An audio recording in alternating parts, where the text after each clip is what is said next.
தயிர் சாதம், சாம்பார் சாதம், ரச சாதம், பருப்பு சாதம் இப்படி இதுக்கெல்லாம் ஆப்டான ஒரு சேப்பங்கிழங்கு வறுவல் எப்படி செய்கிறதுன்னு பார்க்கலாமா?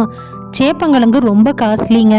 1/4 கிலோ 40 ரூபா, 1 கிலோ 160 ரூபான்னு சொல்லிட்டு வாங்கிட்டு வந்து 1க்கு 3 டைம் நல்லா மண் போக வாஷ் பண்ணிவிட்டு நல்ல தண்ணி சேர்த்து கொதிக்க விட்டுக்கலாம். இது குக்கர்லன்னா ஒரு விசில் எடுங்க. குக்கரில் சில சமயம் குழஞ்சி போகிறதுக்கு வாய்ப்பு இருக்குது.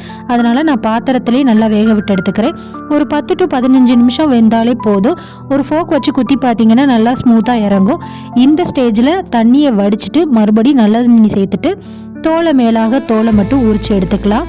சேப்பங்கிழங்கு வறுவல் நாக்கு அரிக்கும்னு சொல்லிட்டு சில பேர் செய்கிறதில்ல. ஆனால் மெடிசினல் வேல்யூ இதில் நிறைய இருக்குன்னு சொல்கிறாங்க. ஸோ இந்த மாதிரி செஞ்சிங்கன்னா நாக்கெல்லாம் அரிக்காது.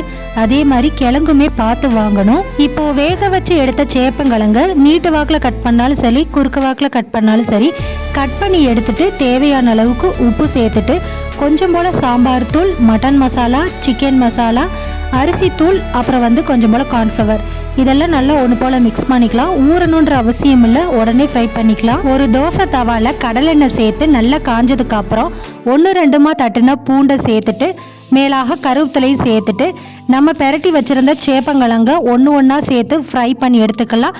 2 பக்கமுமே மீடியம் ஹீட்டில் ஃப்ரை பண்ணி எடுத்துக்கோங்க. ரொம்ப டேஸ்ட்டாக இருக்கும். கண்டிப்பாக இந்த ரெசிபி செஞ்சு பாருங்கள். சொன்ன மாதிரி சாம்பார் சாதம், ரச சாதம், தயிர் சாதத்துக்குலாம் ரொம்பவுமே நல்லாயிருக்கும். ட்ரை பண்ணி பாருங்கள். நெக்ஸ்ட் வீடியோவில் மீட் பண்ணலாம். பாய்.